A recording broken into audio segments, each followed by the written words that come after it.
натянуто, нервы гитарной струною натянуты. Дождь барабанит с утра и до вечера. Время застывшее кажется вечностью.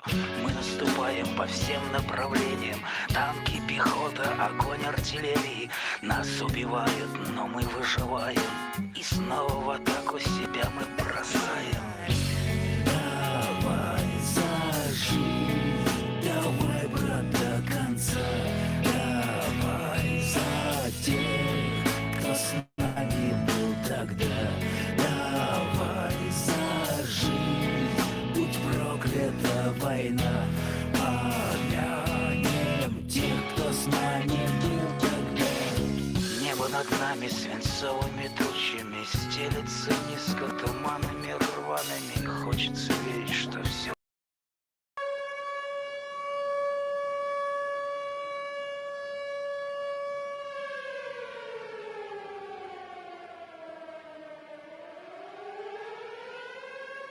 Your ass! You will not laugh. You will not cry. You will learn by the numbers. I will teach you.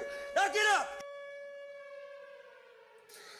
Well, hello. Good evening, friends. It's Friday, which means it's time once again for another exciting episode of Hobbservations on Roads to Liberty, part of the Think Liberty Network. That's think-liberty.com and Roads, the number 2, liberty.com for all your freedom swag needs. Tonight, I am joined by a man who's been taking over the gram lately. I'm talking about the man behind the lever action plan, Steve from Mad Pig Custom. Steve, sir, how you doing this evening?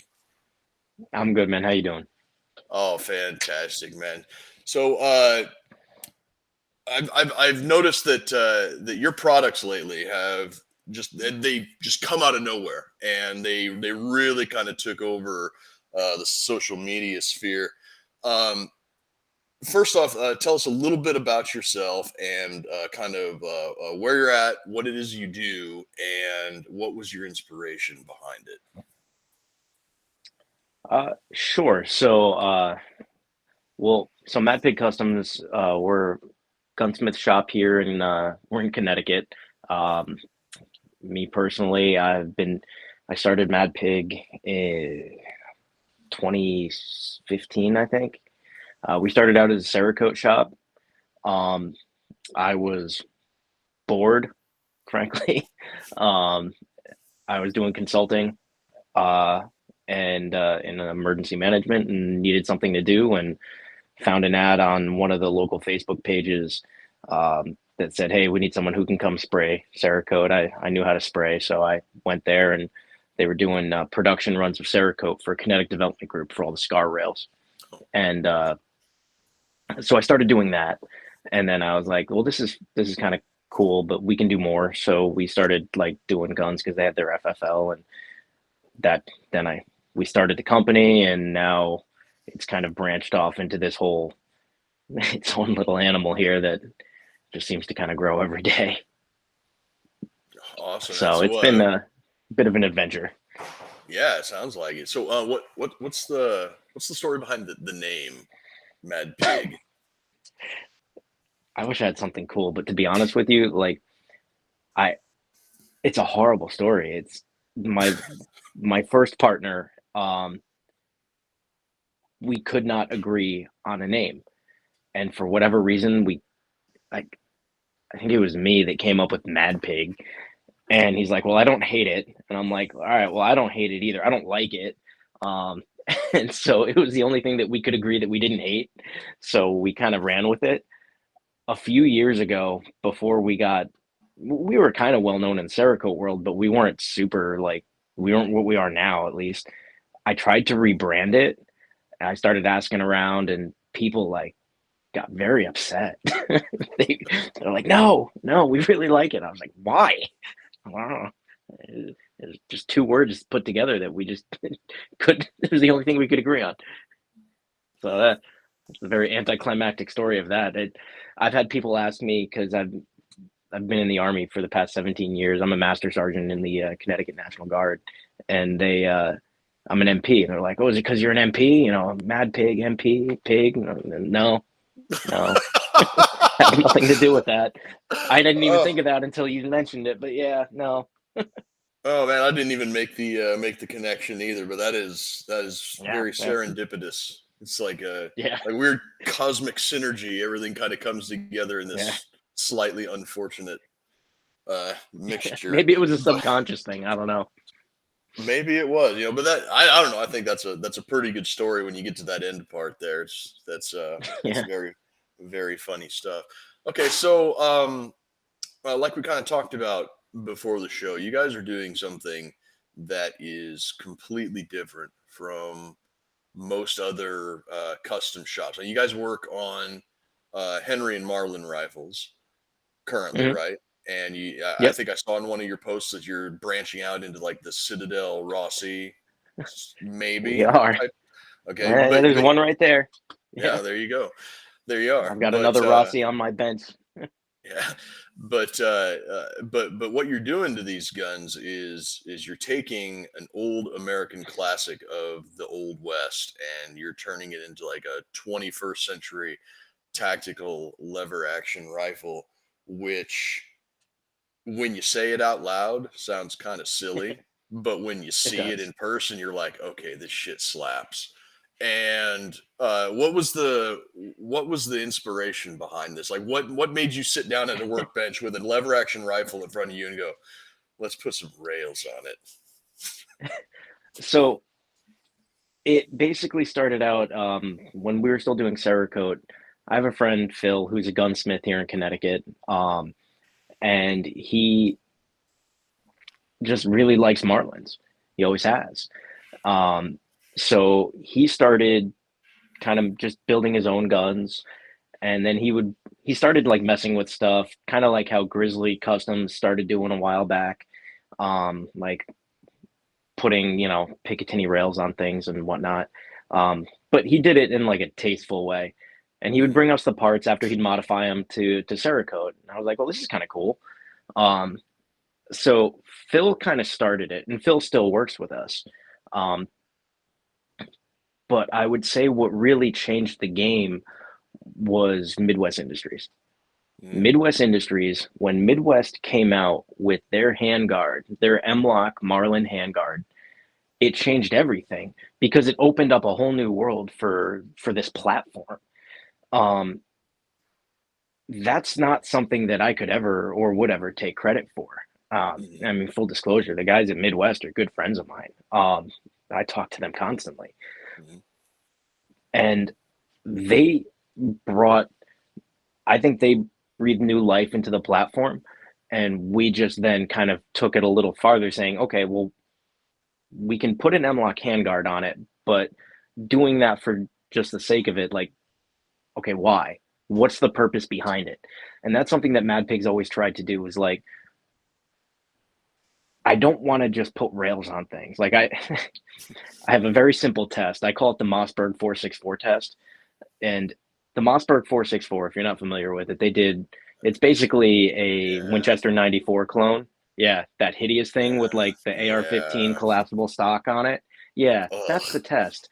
That's too far, right? It's a it's a reasonable idea, right? It Mhm. brings some you can, an adjustable stock's not a bad idea, right? But there needs to be a middle ground, in my opinion. Yeah. Because frankly, if something's that ugly, like nobody's gonna want it. And that's what happened is it became kind of a joke. And then they made the zombie things and like, I'm here in Connecticut, right? Mossberg was Mhm. here. I have friends that worked on that thing and they're just like, yeah, we missed the mark. Like, yeah, you did. Um, so we try to not cross that line. Mhm. We want to do something that is functional, all right, that has practicality behind it. Like, there's a lot of places right now, that are guys coming from the AR world that slap together ARs, and now they see that like they can charge a lot of money for a lever gun that they buy off gun broker and sell it for an even more money. And it's like, all right, and they do. They do it all day, every day, right? And that's fine. I don't hate on that, but at least just do things that are smart, right? Mhm. Things that add function to the weapon system, right? Putting a handguard on it is good, right? But like Mhm. having a hand stop, when you put a hand stop on a lever action rifle, you don't need to grip it anymore to work the action. You keep it on your shoulder. Mhm. That's one thing I'll never understand is I see people they constantly taking the gun off their shoulder to work the action. There's no reason, Right. right? Um, so that's where like what does that give you? That gives you the ability to keep your weapon on target, manipulate the lever, stay on target while working the action. And you can do it in a much more comfortable and precise way than by just holding it, in my opinion, right? Right. Um, so things like hand stops, like that makes sense. Now Mossberg 464 rule. You're not going to put a Knight's Armament vertical grip on there or a grip pod. That's too far. Yeah. Accomplish the same goal? Yeah. Is it stupid and bulky? Yeah. Maybe don't go that far. Um, and so, kind of circling back to your original question, that's kind of what we tried to do is find ways to enhance that older platform in a way that made sense because there were other companies out doing it. Hmm. Wild West Guns, right? Uh, Lou over in Grizzly. They've been out there for a while, but a lot of them just don't like personally like that kind of stuff. And those guys, you know, the guys at Wild West are friends of mine too. We collaborate, we work together, we buy each other's parts. Like it's just, yeah, it's not really my style. That's cool. It's mine. So Yeah. we're able to work, in parallel paths. We've collaborated on a lot of stuff too. So um, Yeah. it's an interesting market, Yeah. and we just were able to market it effectively, I think. Yeah, that was there's a couple of branching questions here that go completely different Sure. directions. So the first one here, since we'll talk on the market real quick, and this is something that I've brought up in numerous shows in the past when I'm talking to people such as yourself that are doing things that are kind of outside of the box as far as what's going on in the firearms market today. It seems like everybody is fixated on 1911s, Glocks, ARs, AKs. And for the longest time, we Yeah. saw this narrowing bottleneck of frankly boring homogenization in the firearms market, especially geared towards the Hmm. AR. Now, for all of its pros and cons of the AR-15, I call it the Schrodinger's rifle. It's simultaneously a rifle possessed of near infinite variability Yeah. while also being the most boring fucking thing out there in the market right now. Like I am sick to my back teeth of seeing AR-15s. Yeah. So, do you think that the emerging popularity of things like what you're doing, Yeah. so do you think that the emerging popularity of things like what you're doing is that sort of a market fatigue in that AR tactical marketplace while still people still want the practicality and the functionality of things like M-lock rails, but they're like me, they're like, yeah, I don't want another AR-15, but Yeah. at the same time, they don't want to invest in an entirely new platform that might not have available parts for replacement or modification ability. That lever action rifle is 150 years old. There's market support already built in. So do you think that has something to do with that? Oh, 100%. So I think that the lever gun market is evolving, Hmm. which is kind of a weird thing because it's stagnated forever, right?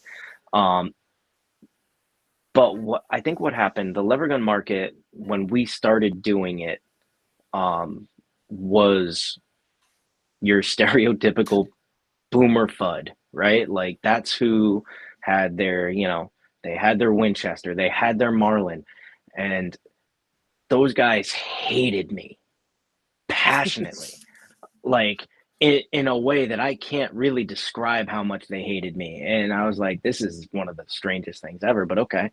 Um, so when we first started doing this, and man, we didn't do anything too crazy at that point. It was like, all right, we put a handguard on it, we put some Cerakote on there, like this is one of my earlier rifles, and it's just a simple Henry. It's a Henry big boy. It's got the straight grip. and I forged the lever down a little lower because I didn't need it so large. Trigger job, I used some marine text, just, like Yeah. the precision rifle guys did. And I just kind of, we threaded it, and it's nothing crazy, right? Right. Man, they could not deal with this. They couldn't deal with it at all.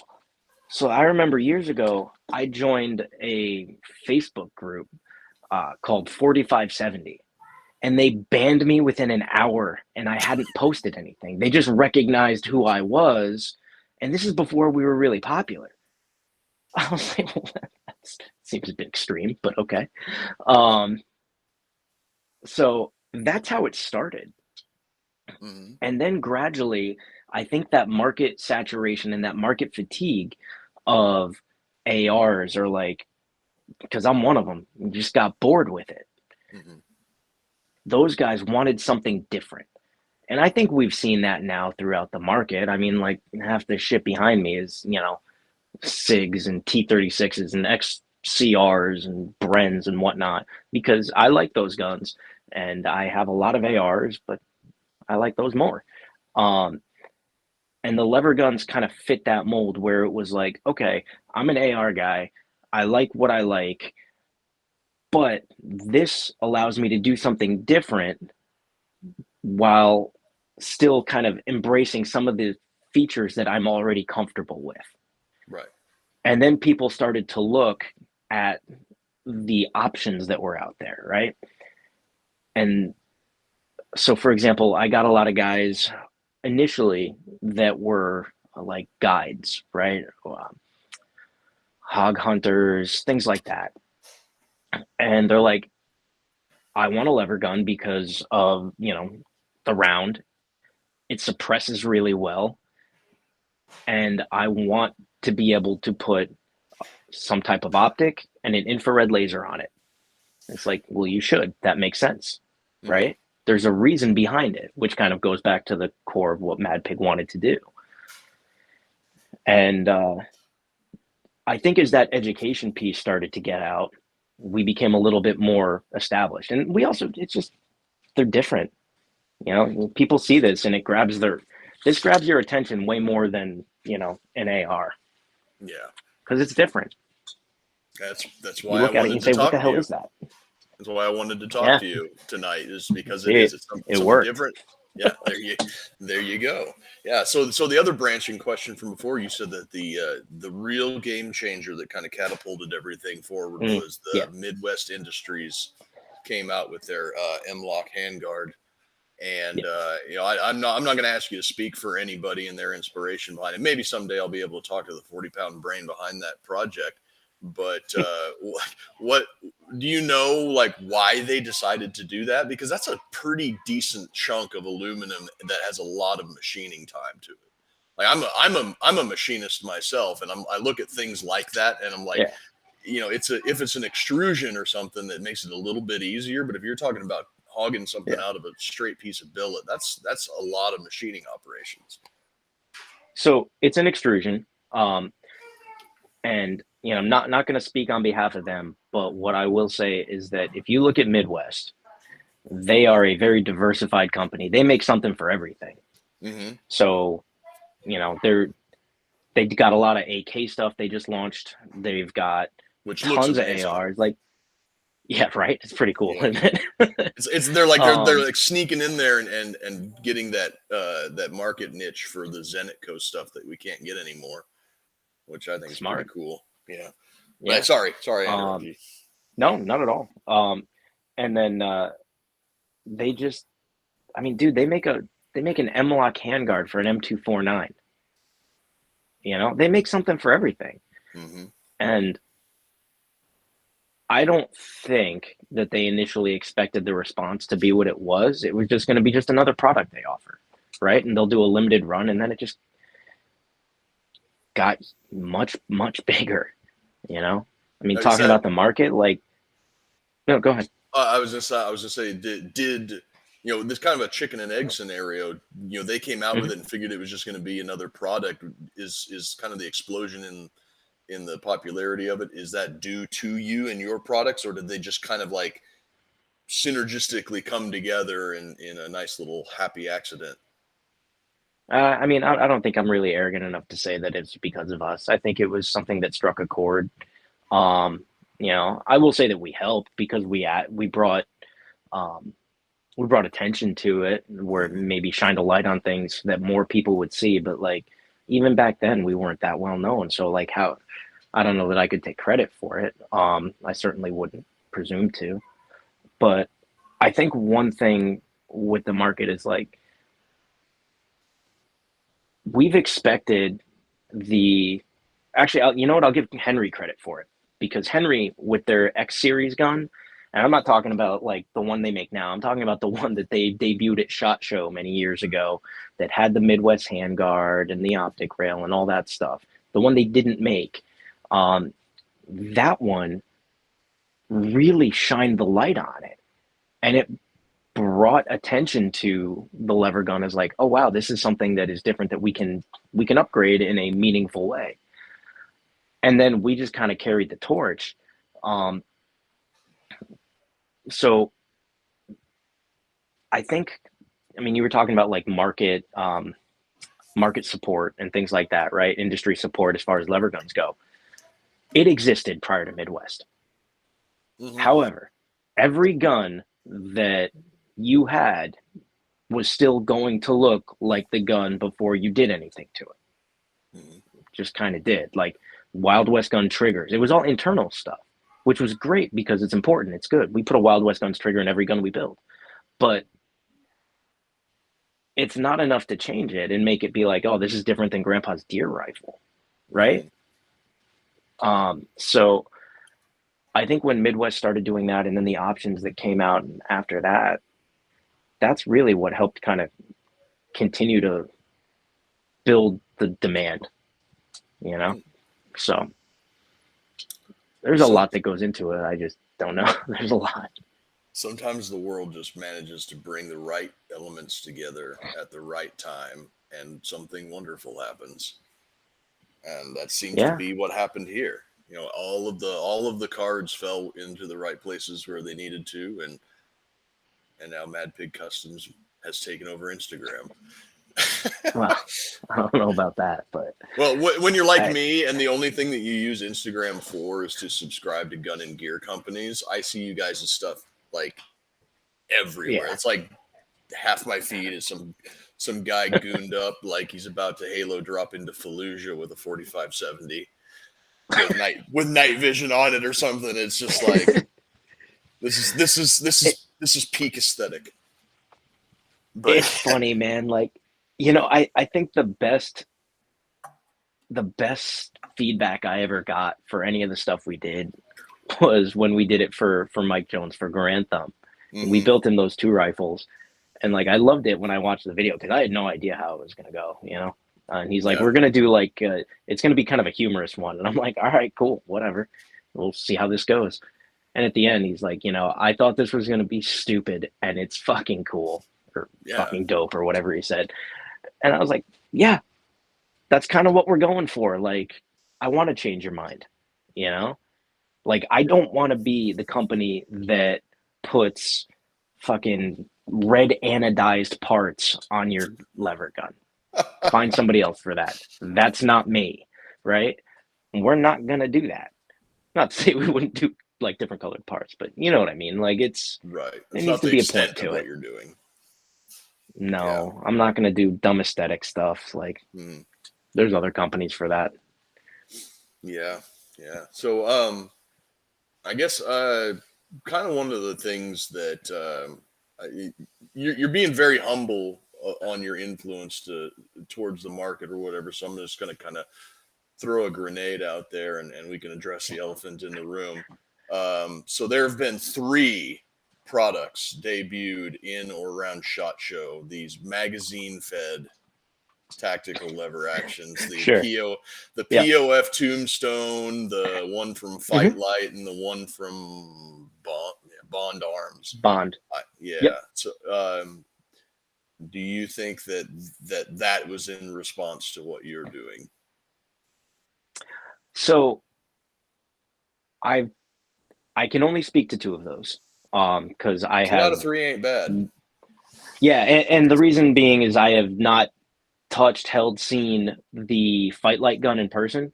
But with the other two, I talked to them extensively at SHOT Show, and know people in the industry and things like that. And I don't necessarily think so when it comes to the um, POF gun. With the Tombstone, that was something that started a long, long time ago, and that was, you just wanted to make a lever gun and try to make it their own way, and they did. Um, I went to SHOT Show thinking that this was not something I was going to like. Um, I wasn't really sure how it scaled out on the Mossberg 464 scale. And I went there, I talked to those guys, and I messed with the gun, and like my initial perceptions of it were wrong.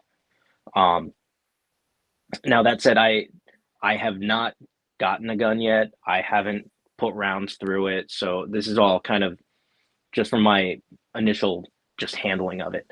I thought it was going to be big, heavy, and clunky. It was none of those things. Mm-mm. It was very light. It handled really well. The action felt pretty good. The throw was very small, um, and it made sense, right? Right. I think that the marketing on that was, man, they never had a chance. Um, I wish that they had talked a little bit more about some of the things that I think make that gun cool Mm-hmm. in terms of like the design features of it. Like you said, you're an engineer, right? So, Mm. or a machinist. Yeah.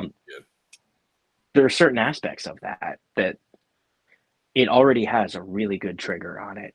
The short throw, the way that they designed the lever to match up with the Magpul stock and things like that. Like, Yeah. I think there's some really cool stuff there. There's some things that I wish they had done different, which I have talked to them about. And I wish they'd put a longer rail on it. And they explained to me why they didn't, and I said, that's valid. Mm-hmm. Um, but the deep flutes on the barrel, right? Like, because it looks like it's got a big chunky barrel on there, and that thing, the flutes on that are deep, so Yeah. it's light as shit. It handles well. I think it's cool, and once I get one, I'm really looking forward to SBRing it and making it small. Yeah. That's what I Or think smaller. that's what I think is probably why they put the short rails on it, was expecting people to SBR it. I got my hands on one the other day, actually like 2 weeks ago, and I was surprised at how compact it is, how, like you said, how Yeah, short throw that lever is. And when you're dealing with a 9mm cartridge, you'd expect the throw on the lever to be super short anyways, and it's the one gripe that I had with it was mainly aesthetics. Without a yeah, magazine tube under the barrel, there's no reason to have a taller handguard. So it's got that super yeah, slim barrel hugging handguard, and it just, something about it just doesn't sit right. But I understand why they did what they did to keep the weight down and everything. But I think that if yeah, something had a narrow profile but a taller, to kind of match that classic lever gun aesthetic, it would look better. Not necessarily be something that was be functional, but it would definitely look better. yeah. And I mean, there's just doing what we do. Like, I think a lot of people. I think you'd be surprised how many people or maybe you wouldn't, how many people choose looks over function. Like, there are things that, like, people don't mind paying the weight penalty. Yeah. And really, why should they? It's not an M1 Garand, like, it's not that Well, heavy. yeah. I mean, looking cool is half of the battle, right? It's true. Yeah, it's like rule one. So, Yeah, yeah. Always have to look cool. um, yeah, always look cool. Yeah, So, the POF, I think, is of the three of the magazine fed lever actions that came out at SHOT Show. I think the POF is probably the least obnoxious looking, and I will chalk that up to the fact that it does use a 9mm cartridge. So you have that short receiver, short throw. Like when I look at the POF, I get that with that rounded rear receiver, it evokes in my mind the old 1887 lever action shotgun. Yeah. And because of everything that comes together, it is the most aesthetically pleasing one. The other ones, by virtue of using the AR upper receivers, you still have the charging handle on the back there. You've got the upper, you got the magazine that sits way forward of the rail because you have to have that long throw for that 223 cartridge. And it's just like, it don't click. This ain't it, Chief. Well, so the one thing I'll say is my favorite thing to come out of SHOT Show actually was the Bond Arms gun, because from an engineering standpoint, it was so well thought out. And mind you, that was a prototype that we saw out there, but they did some really, really cool stuff with that.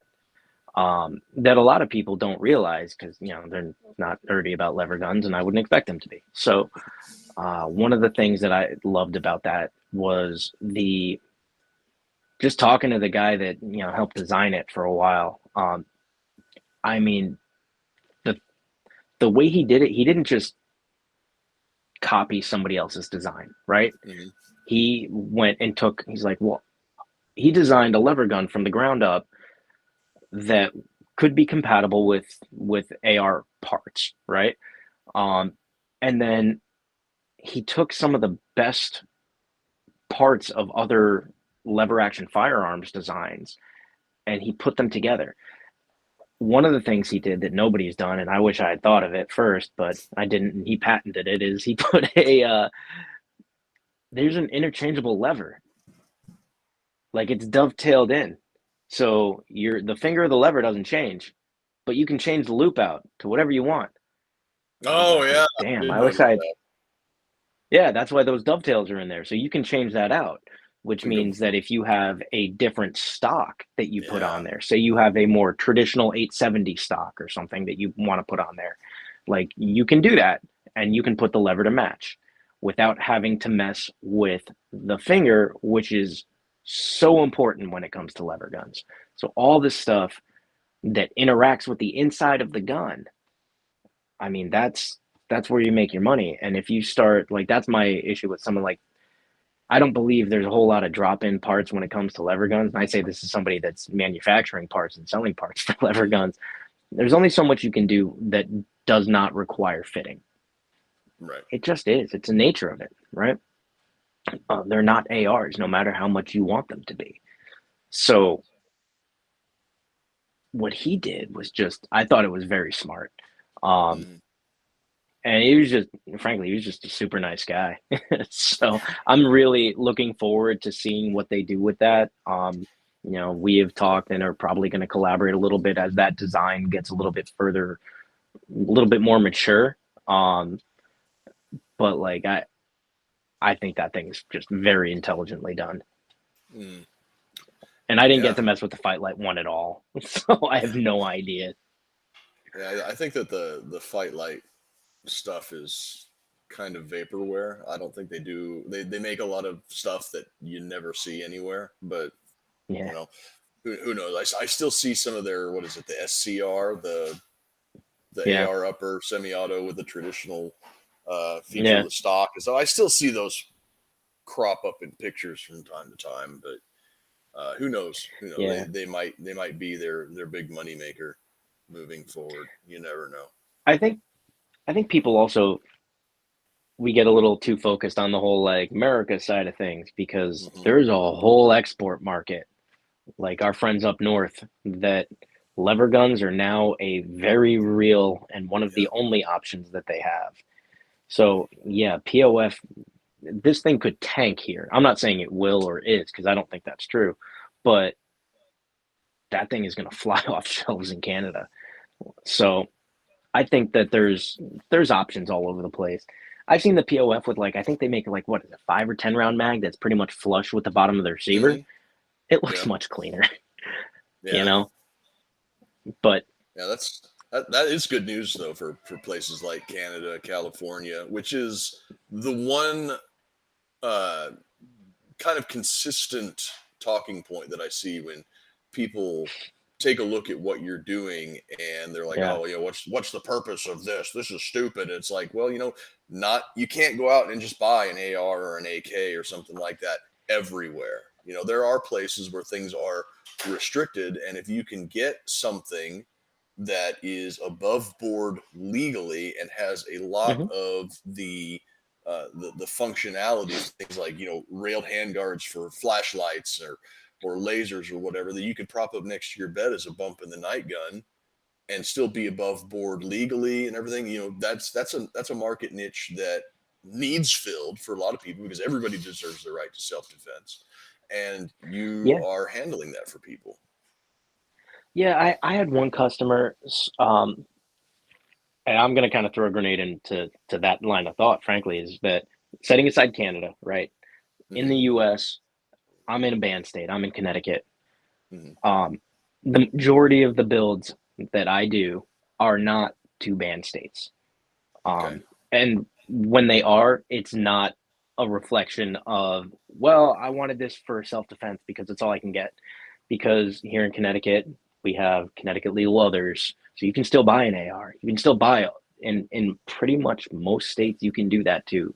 Even in Hmm. Canada, right? So um I haven't seen that so much. It's always everyone's first talking point, but I have not found it to be true. Um that said, when it comes to certain like niche things, I had one guy who was a brush pilot, and I just thought it was really cool. He was a brush pilot out in the Pacific Northwest, and he would carry I think it was like a 458 SOCOM or a 450 Bushmaster AR, and he ran into problems not due to legality but due to perception. Mm. Some of those yuppie clients that he would fly out would freak the fuck out when they saw that.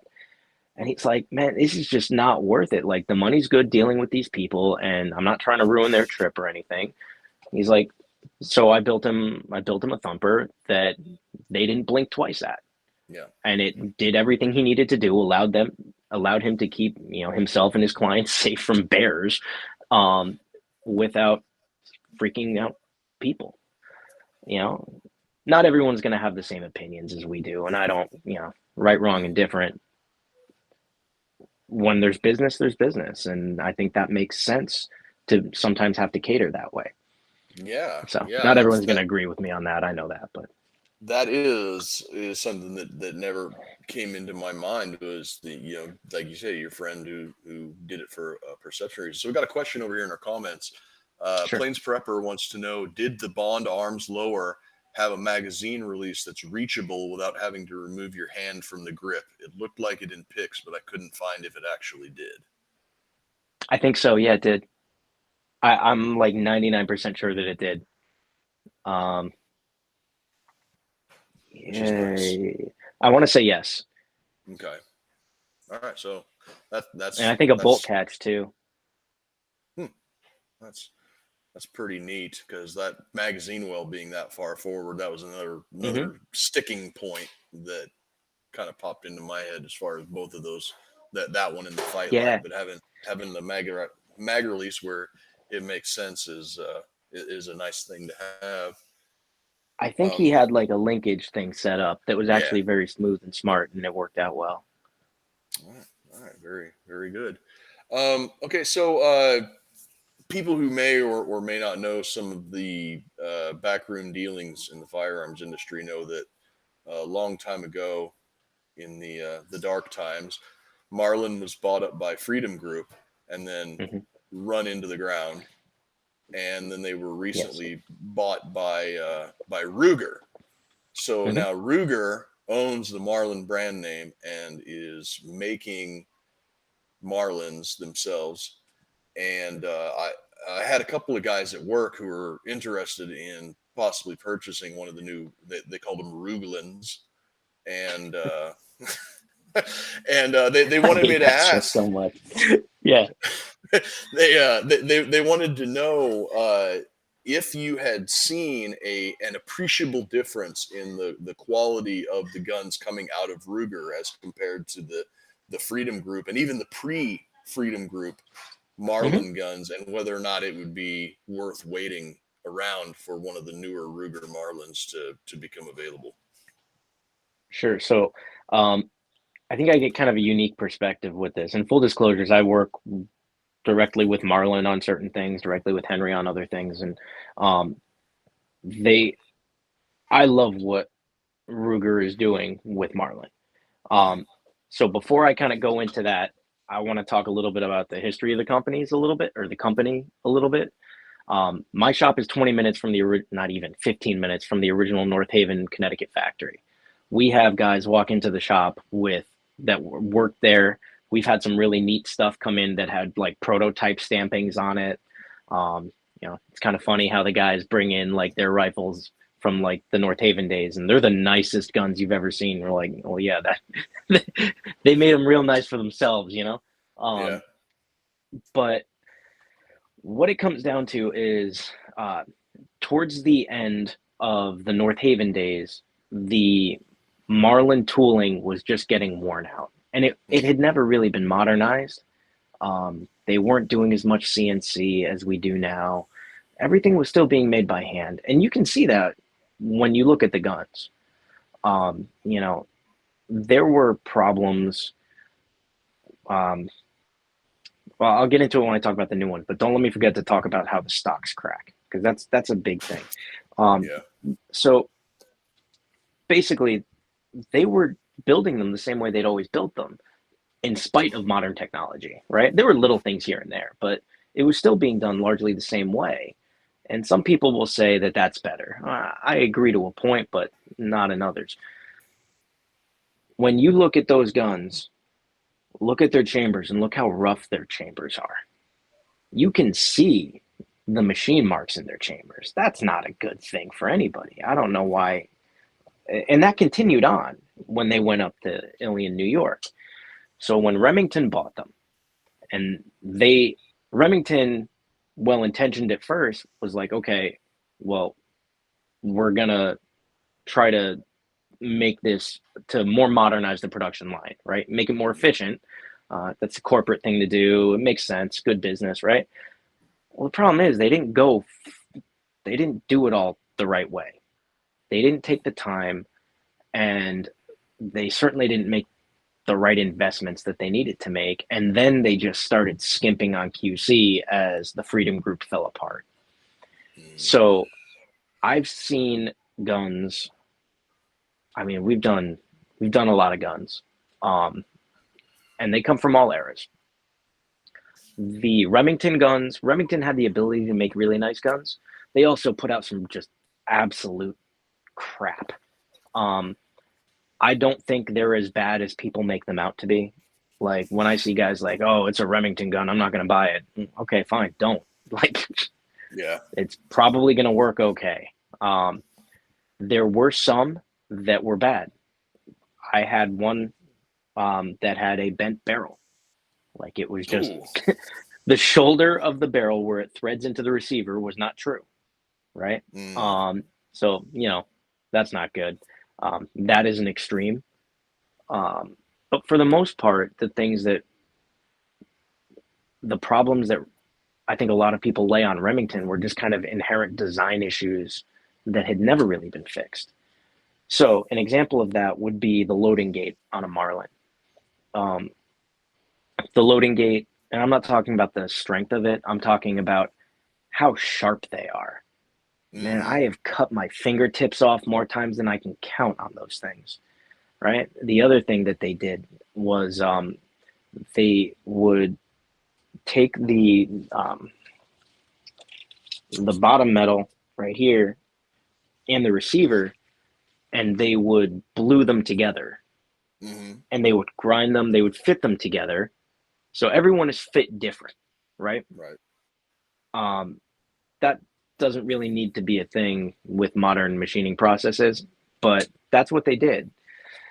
Um, they also that also has the side effect of making the edges of the receiver extremely sharp. Yeah. So there was also the insides, tons of burrs. Like really, it came down to the lack of finishing. Um, you know, I talked to a gentleman from Ruger the other day, and one of the things he said is he doesn't work on the Marlin line, and he's like, I never realized until I actually went to the factory how much work and machining goes into making a lever action rifle. Mm-hmm. They weren't designed to be manufactured the way an AR was, right? It's kind of like how AKs are now, oh, sorry, cat. um, it's kind of like how, AKs with stampings, like, yeah, they were designed in a time where stampings were cheap and efficient. That's not really the case Right. these days. Um, lever guns are the same way. So now, fast forward to Ruger. Ruger has taken a lot of flack for not pushing out production as fast as people would like. And I mean, I would like them to make more guns. Trust me, Yeah. nobody wants that more than me. But what they've been doing along the way is they've been improving it. And they've been, I mean, yeah, things get through QC. I get that. But they've been improving the design. So they've learned from the mistakes Remington made by retaining a lot of those same people who were not allowed by the corporate environment in Remington to improve things. Well, they knew what needed to be fixed. Now they can fix it. Um, one of the problems that the Marlins had is the stocks would split. Mm-hmm.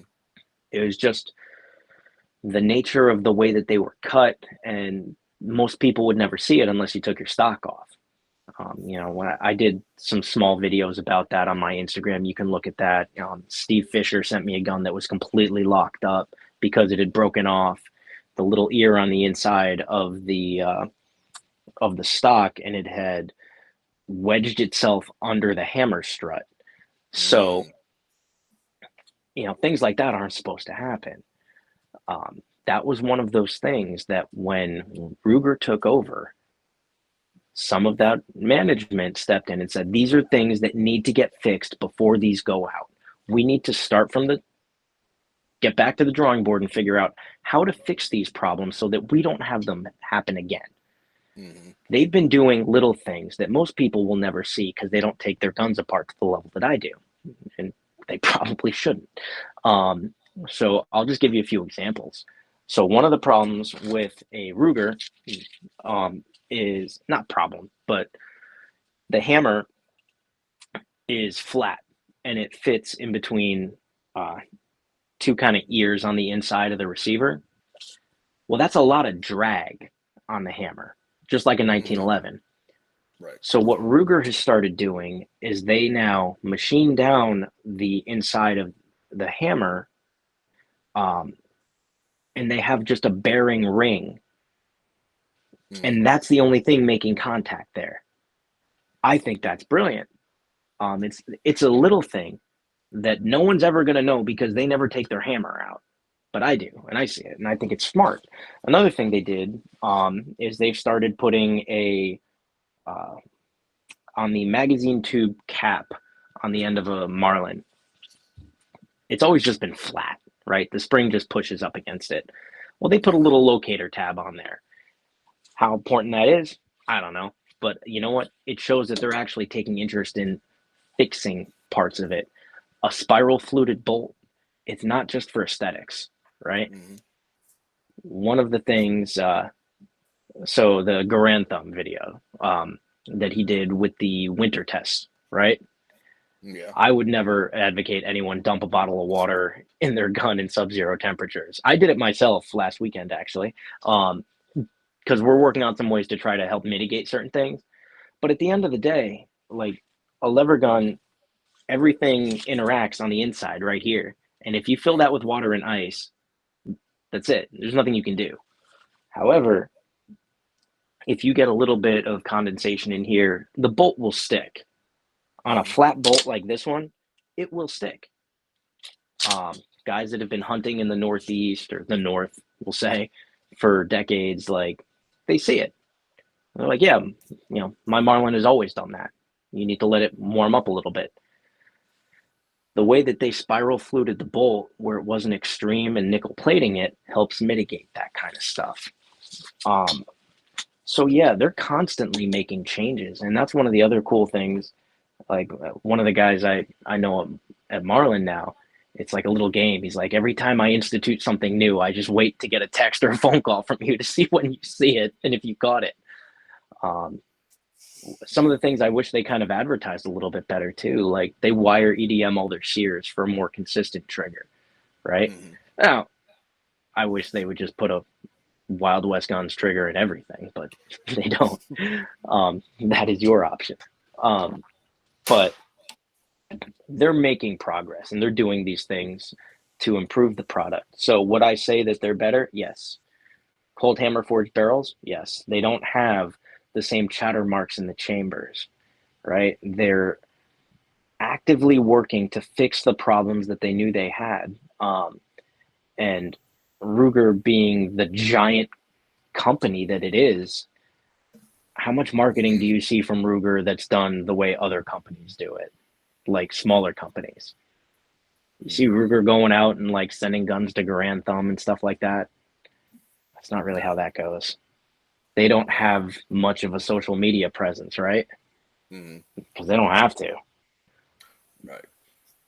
They know they'll sell every gun they make from this line, and they're still working their asses off to improve it. And I think that's just great. So yeah, I would say go buy one if you can because they're worth it.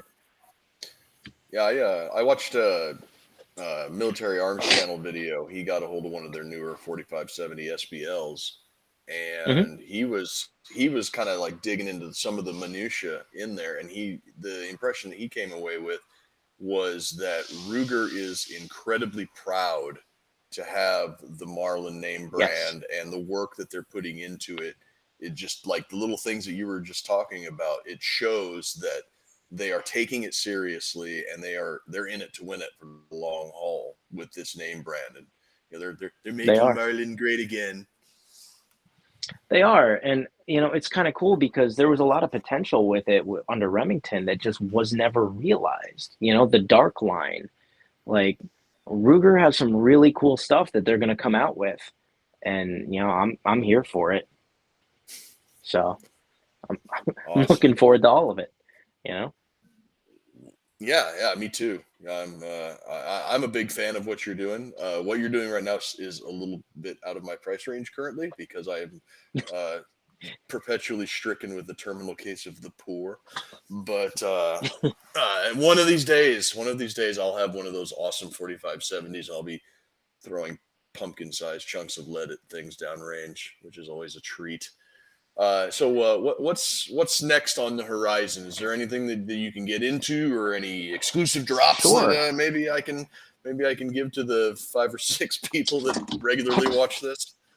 Oh, Kitty. Um, yeah, yeah, that's the cat. One of. So what's next? Well, I've gotten a lot of requests to start looking at the other lever guns out there. Um, and I'm at a place now where I'm financially able to do that. Um, a lot of what Mad Pig has done has been driven by finances. It's a business at the end of the Yep. day, right? And I only have so much capital to invest back into my company. So I've standardized on Henrys and Marlins because that's what I did. Now we've started looking at the Rossi, and the Citadel is a Rossi. It's made in the same factory, it's the same gun. Um, so I started looking at the Winchester 94 series a little bit, and we're gonna start doing stuff for them. And when I say doing stuff for them, I don't know if I'm gonna start doing custom work on these, but I'm definitely gonna start making parts for them. Um, I guess the big thing is at Shot Show, I started shopping around some of the parts that we've been using on our custom builds over the years. That really I had them made and I just used them internally. Our thumper muzzle brake, our toolless takedown screw for the levers, and I'm I'm going to start selling them now. We're also exclusive. Sure, we're gonna make levers. We're working on levers right now. So taking some of the design features that I want to see in a gun, like this one's a good example, right? This is one of the first things that this is one of the first guns I built, and the straight grip Henry's had this really big bellied lever, and I hate that. I got little girl hands. I don't want that. So for me, I wanted something that had more room. So I just forged it down. There's heat and hammers, right? Mm-hmm. And now I like this. This works. And what I found is generally what I like, other people seem to like too. So let's start doing that. Let's start making them. We're working on levers for Henrys. We're working on levers for Marlins. We're working on levers for the Rossi series. Just a whole new line of parts that are going to give you some options, you know. I wouldn't go as far as saying the lever gun parts market is crowded. So, you know, if you want to buy stuff, you can. And then, so that's something that we're working on. We may start doing custom work on them. I don't know yet. I haven't decided. But that's something that we're working on. I think that there's going to be a lot of really cool stuff coming out in the lever gun world for people this year. So, you know, definitely keep your eyes open. But so that's all I'm going to say about that. Play your cards. Other than that, yeah, well, you know, NDAs, those are a thing. So, I know about those. But yeah, too. no, so I think that there's going to be one of the things I'm looking forward to is Ruger bringing out the 1894 line again. So the 1894s, for those of you that don't know, are the pistol caliber lever guns. Mm-hmm. I love those guns. 357 with a can, that's what this is. I mean, Jesus, like this is the closest you get to Hollywood quiet, you know? I have a tri-lug on this one, but you know, we did one of these for Military Armament Channel. I mean, they're just fun. So I'm looking forward to those coming out. What else? Quite honestly, there's a lot of really cool stuff, and I'm also really tired, and I'm trying not to break in NDAs because there's some really cool stuff that's going to be coming out soon that I just can't talk about yet. Hey, no, don't worry about it. Well, I did have a question. You said you were going to be making Sure. Your own custom levers and kind of circling back to what we talked about earlier with all of the hand fitting and everything. Are these going to be drop-in parts, or are these going to have to be some kind of a semi-custom gunsmith installed parts? So yeah, I mean, we're going to make them as drop-in as possible, right? That's where the newer, so like the newer Marlins have much less fitting needed because their parts are just more, what's the word? More uniform with tolerance. There we go. Yeah, consistent. They're more consistent, right? And Henry's too.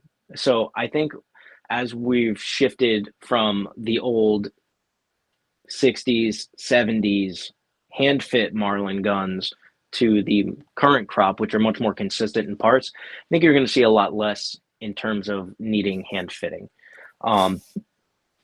That said, they're lever guns, and I think there's always going to be you could always make them better by fitting the parts together, because a lever gun works by actually I got this thing which I thought was really cool.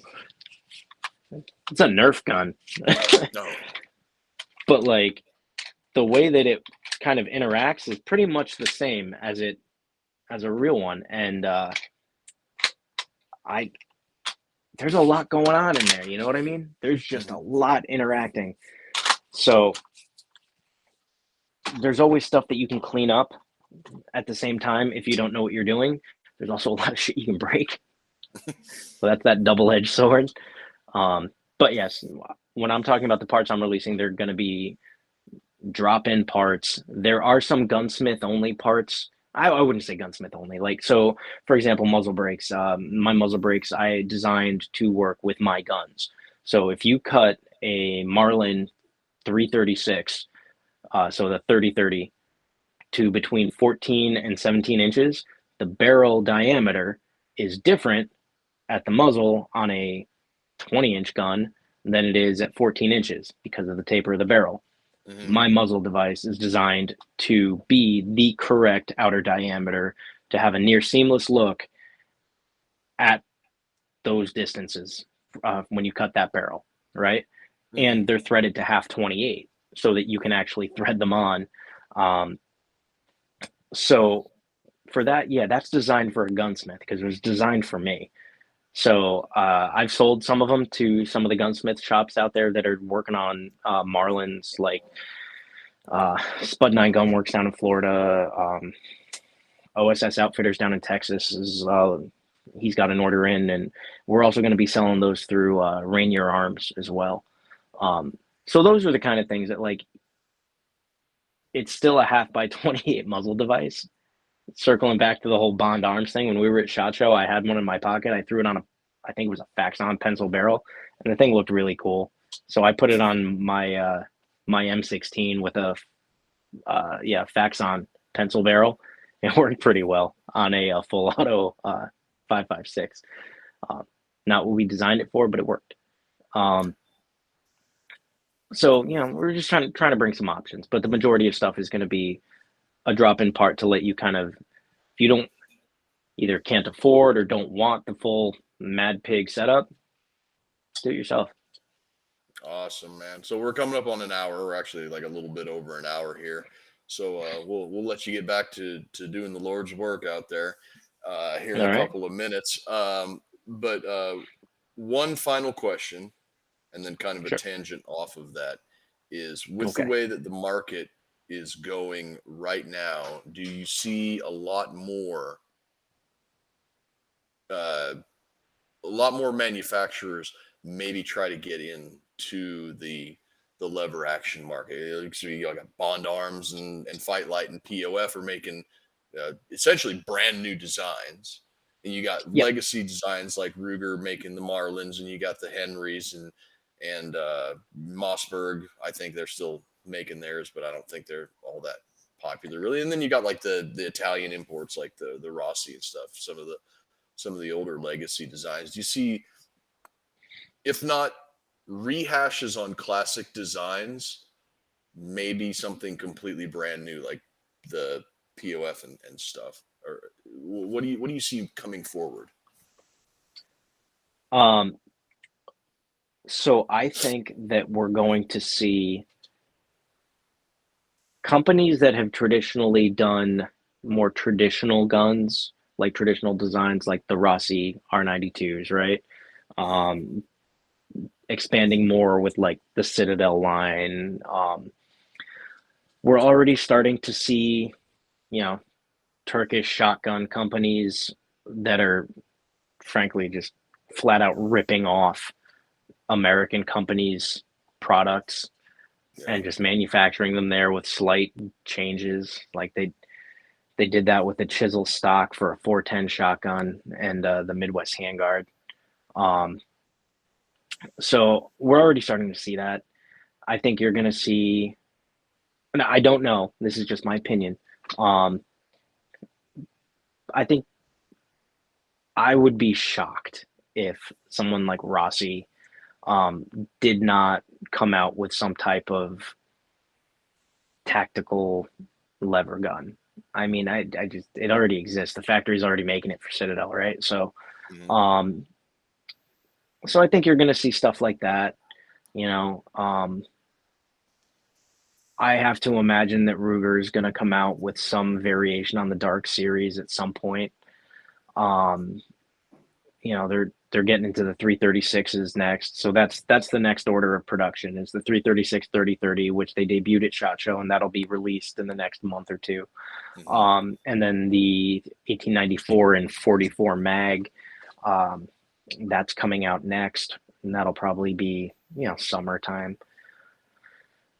eventually they're gonna be able to get production up to where they can have multiple models and things like that. Um, and then as far as new design stuff, man, I don't know. I heard about the POF stuff like a few years ago. So it's not a new thing for them. This wasn't just a knee jerk thing that they came up with in the past 6 months, Yeah. right? I know a lot of people think it is. It's not. Um, Bond arms, all that stuff. Like I don't know. Those are entirely new guns as far as I'm concerned. Yeah. Um, so I think we'll see that. One of the things people ask is like, how long do you think this fad is going to last? I don't know. I mean, if you asked me 2 years ago, probably would have told you about a year. I never really thought we'd get where we are now. But the interest only seems to be increasing.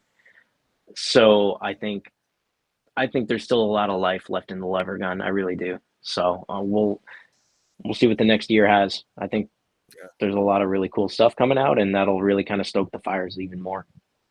Yeah. There is absolutely nothing more American than a good old lever action rifle. And we didn't even get into my kind of what if scenarios, but that's absolutely fine. Maybe we can have you on some other night. We can go into some of that stuff. That's about all that I've got for tonight. I got to get to bed because I've got work tomorrow, unfortunately, and I'm sure you're out there on the East Coast. You're an hour ahead of me, and you are Yeah, probably exhausted too. So we'll sure wrap it am. up here. After we bring the stream down, just hang on for just a couple of minutes. I got a couple of offside questions for you, Sure. but hey, thank you for joining us here tonight, answering my questions and interacting with us and our audience here. For anybody that was unaware that joined us a little bit late, Steve is the guy behind Mad Pig Customs. He's obviously making all of the cool lever action rifles. You got his website up there in the corner, madpigcustoms.com. You can find him on all of your typical social medias. Yeah, you can also find us over at Rhodes, the number 2, liberty.com. We got some t-shirts. Please buy our shit.